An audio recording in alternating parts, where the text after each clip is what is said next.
And the good news is that we've now come into our lightning talks section, and we have three incredible experts joining us to talk about a specific issue in their field. So you will come away from these next lightning talks buzzing with ideas and wanting to learn more.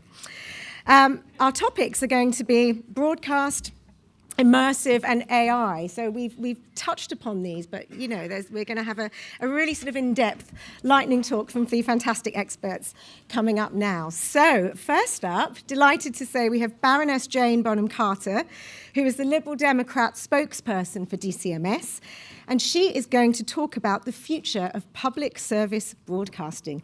Please give her a warm welcome to the stage. Thank you.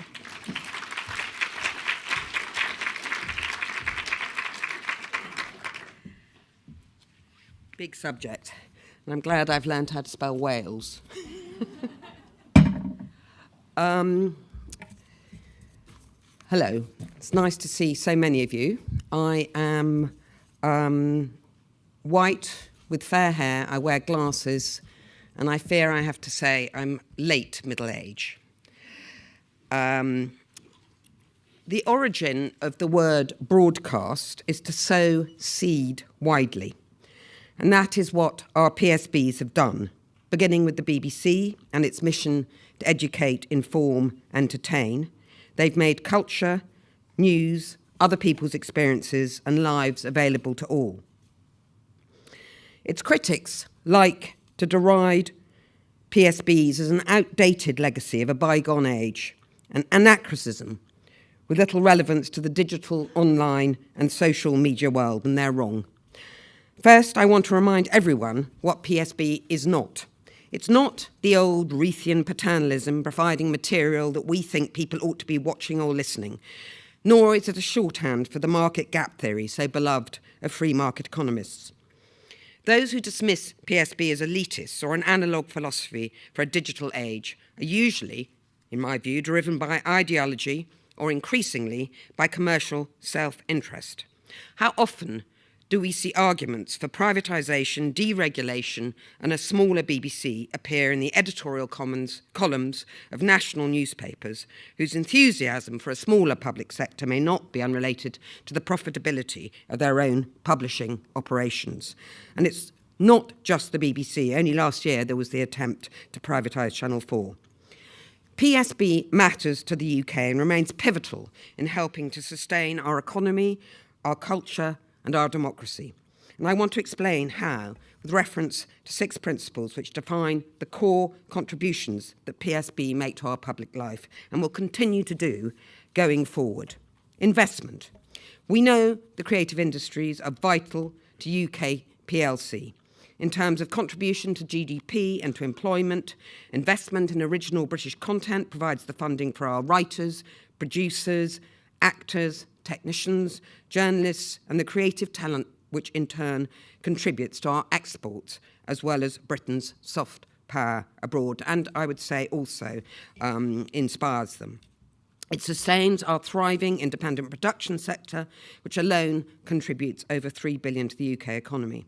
And of course, Netflix, Amazon, Disney, and the new generation of streamers invested huge amounts in British talent and made some great shows. But they themselves say that a big benefit of the co-production model is we have partnerships with PSBs. They have great creative instincts. We defer to them creatively. And their investment is unpredictable and hugely dependent on their owners or their bankers staying the course. And the material is produced for a worldwide audience, not British programmes for British audiences. And of course, the range is limited. Netflix does not provide learning material for children stuck at home during a pandemic, nor do they send journalists to war zones and cover what is happening there. And who other than a PSB would have committed to broadcasting the Paralympics, which has been transformational, as has the BBC coverage of women's football. Of course, our viewing habits have changed, but PSB is not just about how you listen and watch, but what you listen and watch. And this is particularly true for young people. It is content, not loyalty to any PSB brand, that tends to matter to the young. There is low awareness that some of what they watch through a streaming service was originally produced by PSB, such as Peaky Blinders. But Ofcom, in a recently published report, found people of all ages feel that there is an important role for PSB in the future and that linear is far from dead. Second, integrity.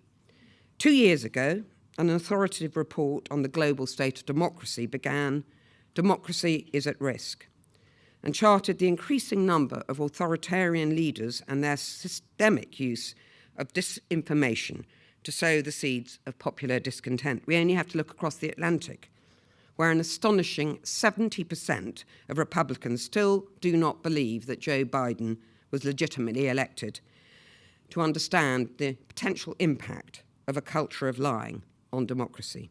YouTube, Facebook algorithms and Twitter trolls feed the conspiracy theorists, and in the words of a Facebook whistleblower, amplify division, extremism and polarization, not just in the US and the West, but throughout the world.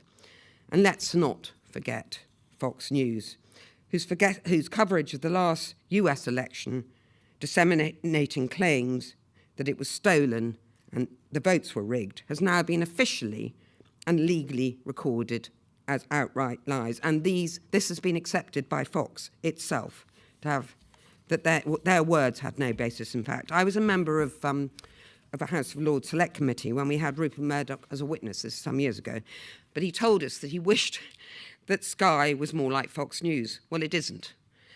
Thank goodness. And that's because of our PSBs. A fact, I might say, he acknowledged at the time with some exasperation, but I have to say resignation.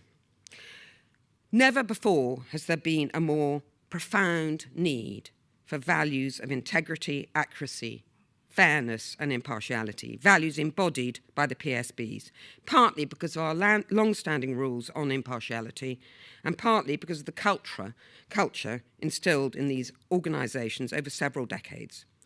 In this post-truth world, faced with the barrage of unreliable information sources, the need for institutions steeped in truth-telling has never been more urgent. And then there's inclusiveness. Universality has been at the heart of PSB from the moment TV transmitters were built in remote valleys of Wales, WALES, and further reaches of Scotland, making a range of material available across all platforms for no more than the cost of an annual licence fee. And it's so much more significant today when so much is available only on subscription channels. Inclusiveness covers a range of material as well as geography. Content freely available to every single UK citizen, which fuels the national conversation, as in the words of Alan Bennett, and in the words of Alan Bennett, introduces the nation to itself. But with this, a more inclusive and diverse representation within the workforce to reflect British society is crucial. This is a must for any PSB going forward. And they are all investing in training schemes to this effect. However, focus is needed on retention as well as entry. Then there is independence. Central to the BBC's mission and culture is genuine independence from commercial and government influence. Not something Elon Musk seemed to understand, but then he regards success as launching a rocket and it blowing up. So, how many of us still worry about the scope for political interference that is permitted through the government appointment of the BBC chair and the Ofcom chair? We urgently need a framework which will insulate both from perceived and actual political influence, and in my view, an independent BBC licence fee commission. I welcome the media bill, so needed to bridge the gap between existing legislation and the new media landscape, in particular the commitment to reform on prominence, which will ensure PSB content is easily discoverable on smart TVs. Also, that listed sporting events will have to be broadcast on PSB service and on a PSB service and free to air. And also, let's not forget radio. Prominence and fair carriage will also cover smart speaker platforms, which will be required by law to ensure access to all licensed UK radio stations. All good for PSB going forward. Internationalism. The BBC World Service brings trusted information to nearly 1 billion people around the world. Our PSB creative exports are second only to the USA, taking UK formats and talent around the world while benefiting our own economy. That soft power, as well as the economic boost, is a direct result of the public investment and the regulatory regime that sustains our PSB framework. Finally, innovation. I believe Sir Peter Bazalgette started today's conference with R&D. I'm going to end my speech with R&D. The likes of iPlayer and BBC Sounds not just established new technologies, but also set standards for the whole media industry. The BBC led on rolling out digital switchover and created YouView 17 and Freeview Play, which made PSB TV available to all UK audiences. And every £1 of BBC R&D spend contributes 5 to 9 in value to the UK creative industries and beyond. The streamers love the UK because of this trailblazing R&D, as well as the skills and infrastructure, the skills that PSBs provide. So, PSBs going forward, is it needed in the 21st century? Emphatically, yes. In our internet age, more than ever. I fear I may not have got your brains buzzing, as Eliza asked me to do. So I'm going to call upon the words of one of public service broadcast greats, Armando Iannucci, to do so. If public service broadcasting was a car industry, our ministers would be out championing it overseas, trying to win contracts, boasting of the British jobs that would bring. And if the BBC were a weapons system, half the cabinet would be on a plane to Saudi Arabia to tell them how brilliant it was. Thank you.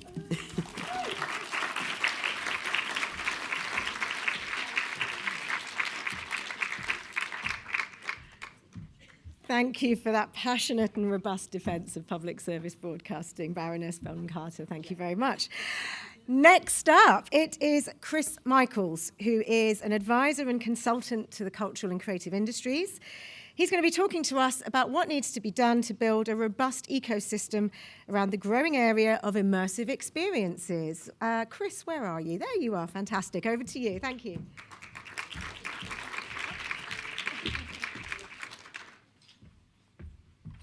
Thank you. Chris Michaels, tall, white skinhead, middle-aged, sadly, scruffy, looked like a 90s rock band reject. Sorry? And you're not Jane Bonham. And I'm not Jane Bonham. That is me, yes. Good. I haven't seen any slides by anybody since I came here this afternoon, so I'm going to be the first one to do it for a couple of hours. So bear with me. My slide design, I realise, is like a bad 90s kind of rave parody of the Nesta style. So we're going to see how this runs. What I'm going to talk about in the next 10 minutes is more an observation than anything, because I think a new creative ecosystem is emerging before our eyes, and I'm not quite sure we know it's happening. So this is my attempt to kind of describe it to you, and then think about some questions I think we should ask about something that's happening. So, mapping a new creative, like I said, 90s rave poster, pink, yellow, and green. Next generation art technology institutions. There is a whole series of things happening right now, creating what I think look like a type of art institution for the 21st century. And they haven't been captured, as far as I can see, in all this brilliant work that's happened in the creative industries in the last 10 to 15 years. So it's happening. It's happening in London. Most of it's happening within a couple of miles of here. It's happening really fast. The 6 places I'm going to describe today have all emerged in the last 2 years. There has, as far as I can see, 3 defining features. And I'm just going to try and draw a kind of map and tell a story about it for you today. So, 3 features of this new creative ecosystem. 1, it's happening between new interactions between the visual arts and other creative industry subsectors. There's this kind of coming together between different bits that's happening and doing some really interesting stuff. I think it's happening partly because of technology. As we reach a kind of maturation and standardization of advanced screen and audio technologies, it's allowing a kind of platform for institutions to be built, to flourish, and to grow, which happens because screens have reached a certain moment in time where they go big, they go very impactful, and they go cheap. And what's happening as a result is we're seeing new business models happen at a kind of interesting intersection between the commercial sector and some of the hints of public purpose. And these are some of the interesting questions I'll come back to at the end. So let's take a tour. Bit of a map of central London. We're going to go to the Light Room, the Outernet, W1 Curates, Frameless, and Circa on the Piccadilly lights. There are more, and I'll come back to what I think is a slightly wider group than this at the end. Let's take a little tour around central London today. So, first of all, new creative ecosystem one, the Light Room in King's Cross. This just opened a few months ago. To much acclaim, to horrible reviews in The Spectator and The Guardian, but that's to be expected. Jonathan Jones will hate this kind of stuff. But it's David Hockney. But it's not just David Hockney. Actually, what's happening is the visual arts sector, the creative industries, and art is meeting performance in a new way. So David Hockney, greatest living artist, the one artist probably everyone's heard of who's still alive, except for Banksy, who we still don't quite know who he is. 59 Productions, one of our great success stories in the kind of exhibitions and creative space, and the London Theatre Company, Nick Heitner's group, have come together to create a new thing. It's happening, again, partly because technology is being standardized. You've got this amazing 4-story projection space in which this is happening. At the bottom, interestingly, of Meta's new building in London, so technology and art coming together very physically in a new way. It's being driven by the virtual production industry, so Holoplots are the production group behind it, and spatialized audio by a company guy disguised. And this starts to become a framework and a model. The business and institutional model underneath it is also new. Joint venture between 59, a company that's continued to grow in really interesting ways over the last decade. A London theatre, as Nick Heitler's pulled out of the public sector into commercial theatre. Said sited on the site of London's new Metabit and funded by Access Media. So Len Blavatnik not acting in the public philanthropic space, but in the commercial space to fund a new arts institution. And that, for someone who funded Tate just down the road, is an interesting pivot from public purpose to commercial purpose. It's a new kind of framework coming together. And I think this starts to look a little bit like what might seem a model for 21st century creativity for good and ill. 2, the Outernet on Charing X Rd. It's a very strange building, for those of you who've seen it. Can't quite describe it. It's like a kind of that box in Hellraiser that seems to have all the kind of Pandora's stuff inside it. And it's exploding with screens all on the outside. And it's bringing together art, performance, and advertising. And the advertising sector is really kind of starting to work with the visual arts sector in some of these places in new ways. On it, they built a public art program. It's built for brand launches and events, and it's got concert venues and a hotel. It's 23,000 square foot, so what they describe as 26K LED screens. Now, I know screens relatively. I don't think LED screens exist at 26K, but they're existing. It's very high resolution and very powerful. And what's really interesting is they are bringing into the visual arts space institutional investors at a scale that we've never seen before. This is Blackstone going big to build a new global franchise at the intersection between visual arts and advertising. They want to start here and take it around the world. And that's a question in itself. This might be another new great British success story starting in London, going out to the world. And again, do we know it really exists? But it's very much the top of the food chain. It's quite unpleasant sometimes, quite overwhelming. But this is new kind of immersive creativity plus major financial institutions acting together. Number 3, W1 Curates, just down the road. We're basically on the same street now for most of this journey. So right at the very centre of London, a new model. So people like Beeple and David LaChapelle coming together, art, fashion and advertising, splashed on the front of Flannels, this kind of new chain store, large kind of scale chain store coming around the country. Wraparound screens all around the building. What's interesting is it's a kind of vertically integrated model coming through it. Not just the screens on the outside, but an immersive event space inside. And then a content production studio down the road where you can do all of this stuff as big artists, as big celebrities, all in one model. So kind of vertically integrated group. And then Frameless. Right, we get to the other end of Oxford Street now. So 3 places, all on the same road. Again, dead artists and special effects creativities. This is special effects industry beginning to build new visual arts institutions. 4 rooms, a 2-story projection. I'm afraid I got fed up and left after 15 minutes. I feel like we've been there before, but this is effectively an attempt to copy what's been a very successful French model into the English model. So again, new pots, partnerships with Panasonic, partnerships with CineSite. And then Circa at Piccadilly Lights, my favourite of all this new group.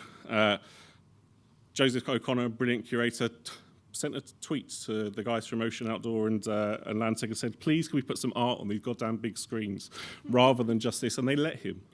And from this is built this astonishing kind of new economy about public arts and public digital art that's spread around the world. He gets the best artists in the world, Laurie Anderson's there at the moment, to create work that spreads not just on our big screen here, but is in Tokyo and Seoul and New York and beyond. And this is great. And so this is, to me, a new point of digital era free culture at epic global scale. So there's 3 questions I want to ask before I wrap up. Is this what the 21st century visual arts institution looks like? Is it emerging before our eyes all around us? Is the wider landscape ready to respond to this? Artists, academia to understand and promote the skills, the technology to help it grow, and the finance to do more than this? And what's the role of the public space in this? This is happening as the rest of the art sector is in many ways on its knees. Last generations, like seeing Jane in the audience of the brilliant Riverside Studios, who are doing this kind of a different combination of art and creative industries before, but needed public support to do it, finding incredibly hard times. These guys are all acting without public support. Is this really what's happening here?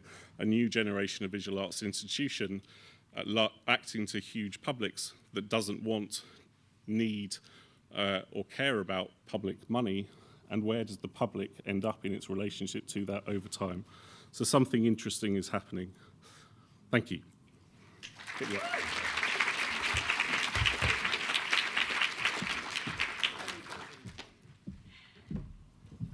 Thank you so much, Chris, for the questions, the tour, and for bringing back that genre of 90s rave flyers. It's fantastic. We had a comment from the audience about mentioning what the Serpentine's doing in this area as well, so thank you for whoever passed that comment on. Our final lightning speaker has taken on the task of telling us everything we need to know about generative AI and the impact on IP and regulation. And he's going to do that in 10 minutes, so that is amazing.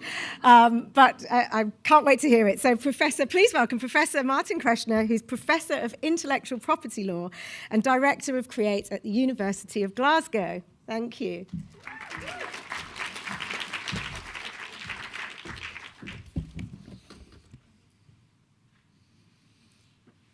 Okay, so let's see how lightning I can be. With this title, you probably expected some entertainment, a prompt to ChatGPT or Midjourney, something like what would a lightning talk by a tall German IP professor from Glasgow, what would that produce? And it probably would be better than what I do now. So what I do now is actually quite sober. It will be a legal roadmap how you might want to understand that field. And the field is for a fast emerging general purpose technology. It will be everywhere. But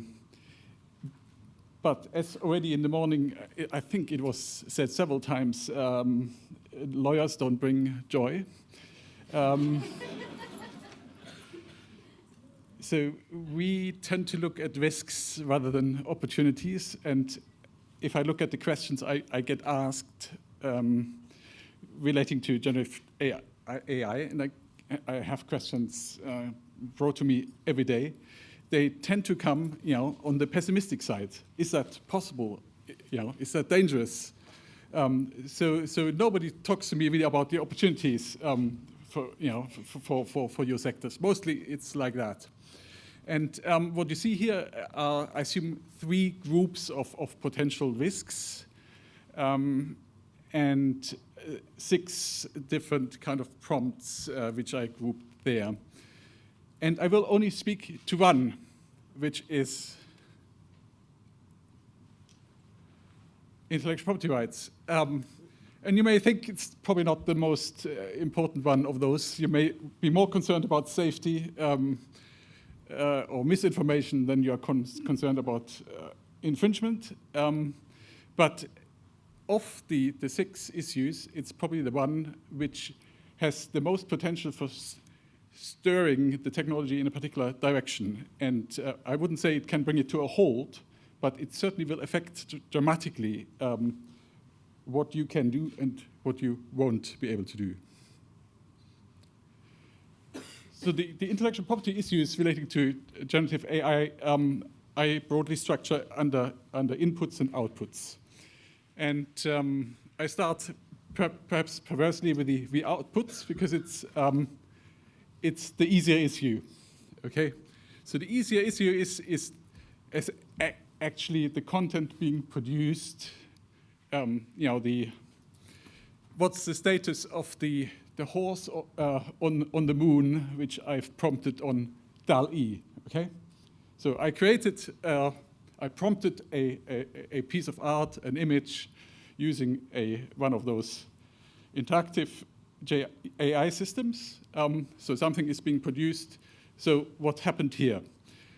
So under copyright law, the easiest analysis is really just to treat it as another tool. It's a piece of software that enables you to do things you couldn't do before. And the Copyright Act even has a word for that, computer-generated works. So in some ways, this could be quite a straightforward way to approach that.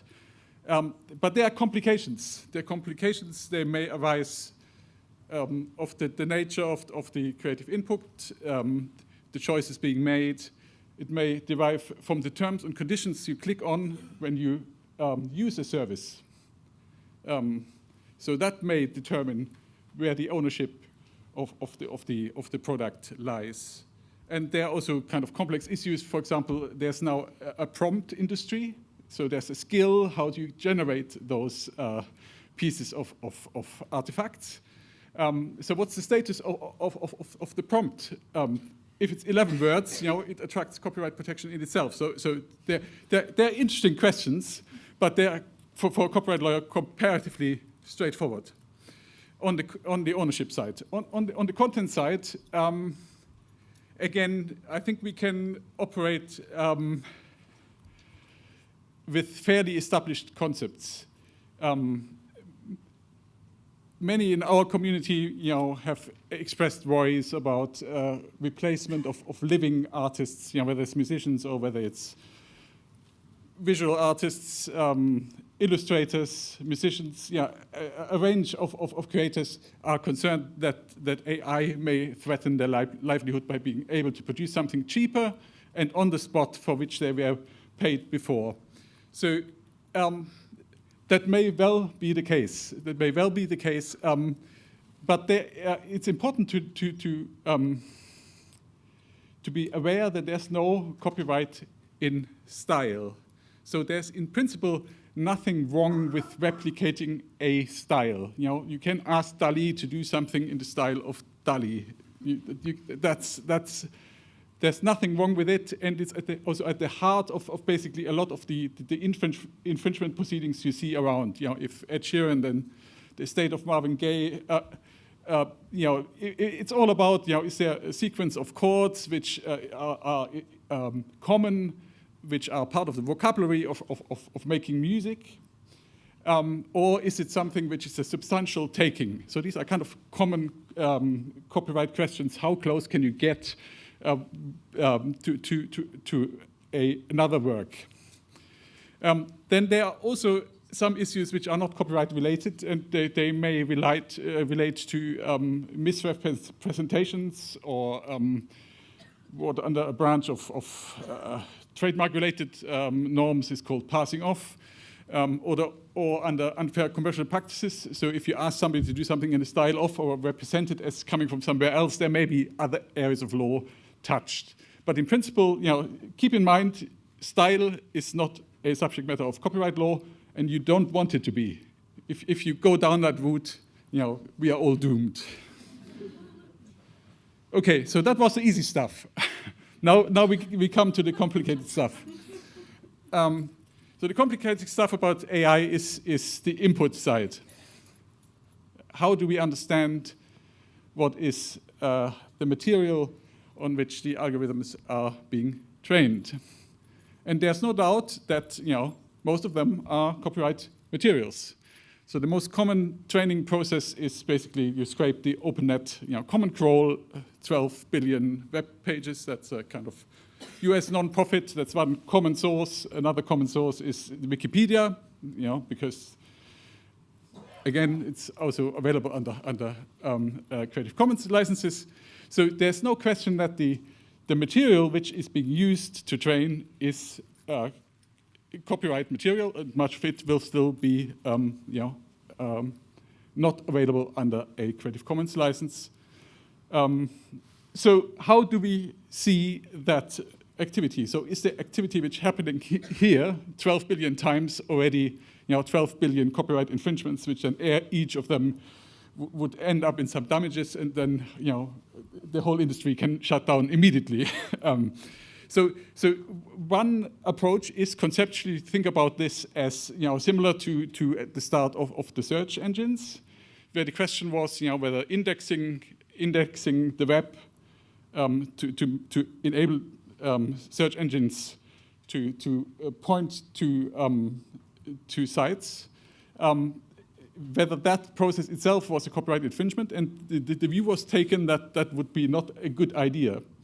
And similarly, in the case of model training, there's one view that it is basically a different form of indexing. You turn what are copyright works, extract information, turn them into numbers. The numbers are parceled, and essentially, once it arrives into the process of training, it's no longer a copyright word, it's information extracted from it. So one legal view is, it's not a copyright question. The second view, which is the more common view, is, there is a copy being made. If there's a copy being made, you need a license, okay? So if you need a license, means nobody can train. Stop, okay? It's not possible. So we wouldn't have any AI industry now. It just wouldn't exist. Okay, so that was kind of the situation already kind of 10 years ago. And therefore, many countries decided that we need what they called a text and data mining exception. So extracting information from copyright works would be explicitly permitted. In the UK, it was a result of the Hargreaves review. In the US, we've got a more open norm, the so-called fair use exception. But we also see it in other countries, and specifically in the EU. In the 2019 Digital Single Market Directives, we've got two exceptions which enable text and data mining. Article 3, which privileges universities, essentially research institutions and heritage institutions. And Article 4, which permits it for everybody, but with a opt-out. So by appropriate means, you can opt out. For example, if you've got, let's say, a robot text file in your website, that is an appropriate means to say, don't train. Okay. So if you've got don't train in your website, then it would be an infringement to use the material for training. Okay. So the UK government doesn't quite know, how the UK becomes a AI superpower. There are a few options here. The Chinese also have. I've got no time to explain that to you, but there's a variety of global approaches: an open approach, a narrow approach, an opt-out approach, and then this UK, which doesn't quite know what to do. So the Hargreaves exception, was limited to non-commercial research, and that clearly will not work.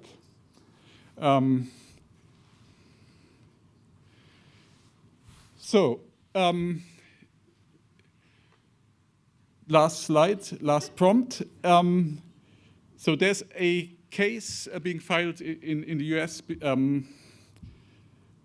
by Getty, the image library, against Stability AI, a British company, and there's evidence that 12 million Getty images were used.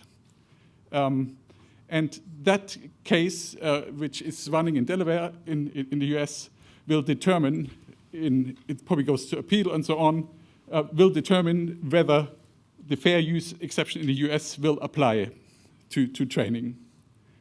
And that is going to set the global standard. The UK may take different views, but if you allow a model to be trained in the US, the model exists, and there's no way the AI industry can operate without that. The other cases I can only signal. Thank you.